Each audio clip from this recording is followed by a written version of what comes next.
Capítulo 12. Na varanda. Parei-me na varanda. Ia tonto, atordoado, as pernas bambas, o coração parecendo querer sair-me pela boca fora. Não me atrevia a descer à chácara e passar ao quintal vizinho. Comecei a andar de um lado para o outro, estacando para amparar-me, e andava outra vez e estacava. Vozes confusas repetiam o discurso do José Dias, sempre juntos, em segredinhos. Se eles pegam de namoro, tijolos que pisei e repisei naquela tarde, colunas amareladas que me passaste à direita ou à esquerda, segundo eu ia ou vinha, em vós me ficou a melhor parte da crise, a sensação de um gozo novo que me envolvia em mim mesmo e logo me dispersava, e me trazia arrepios, e me derramava não sei que bálsamo interior.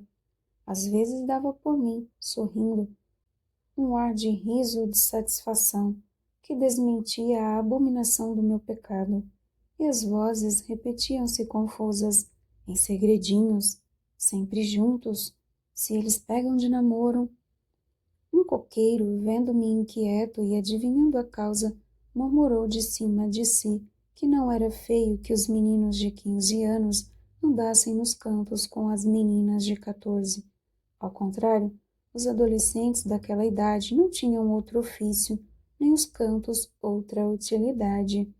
Era um coqueiro velho, e eu cria nos coqueiros velhos, mas ainda que nos velhos livros, pássaros, borboletas, uma cigarra que ensaiava o estio, toda a gente viva do ar era da mesma opinião. Com que, então, eu amava Capitu, e Capitu a mim? Realmente andava cosido às saias dela, mas não me ocorria nada entre nós que fosse deveras secreto. Antes dela ir para o colégio, eram tudo travessuras de criança. Depois que saiu do colégio, é certo que não restabelecemos logo a antiga intimidade, mas esta voltou pouco a pouco, e no último ano era completa. Entretanto, a matéria das nossas conversações era a de sempre.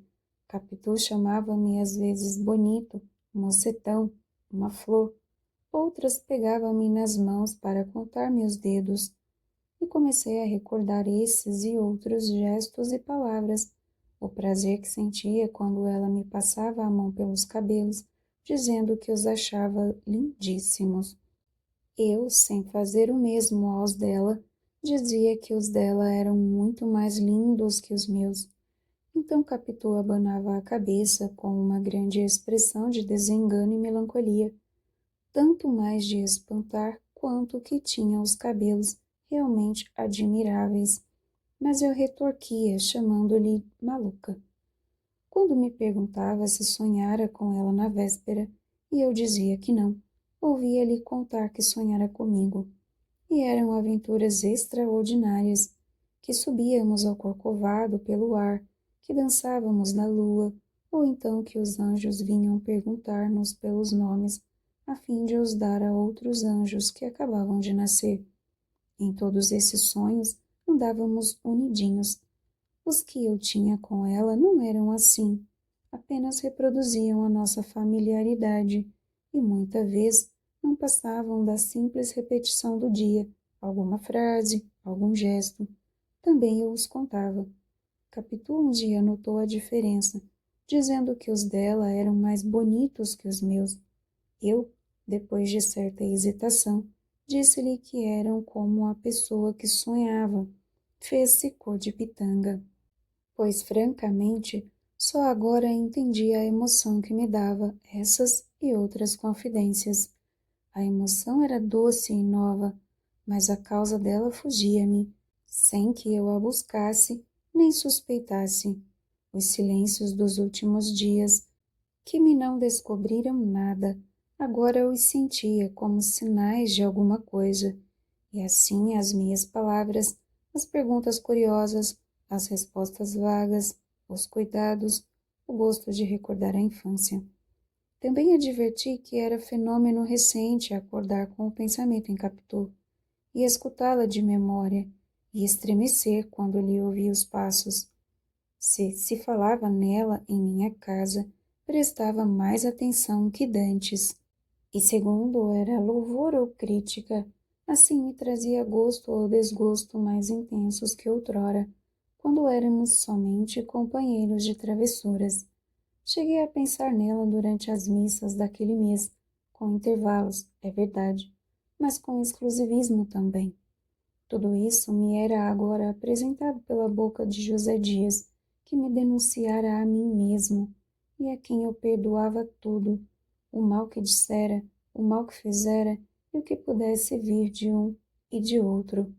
Naquele instante, a eterna verdade não valeria mais que ele, nem a eterna bondade, nem as demais virtudes eternas.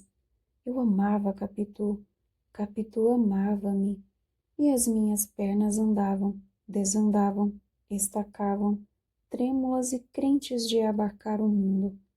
Esse primeiro palpitar da seiva, essa revelação da consciência a si própria, nunca mais me esqueceu, nem achei que lhe fosse comparável qualquer outra sensação da mesma espécie, naturalmente por ser minha, naturalmente também por ser a primeira.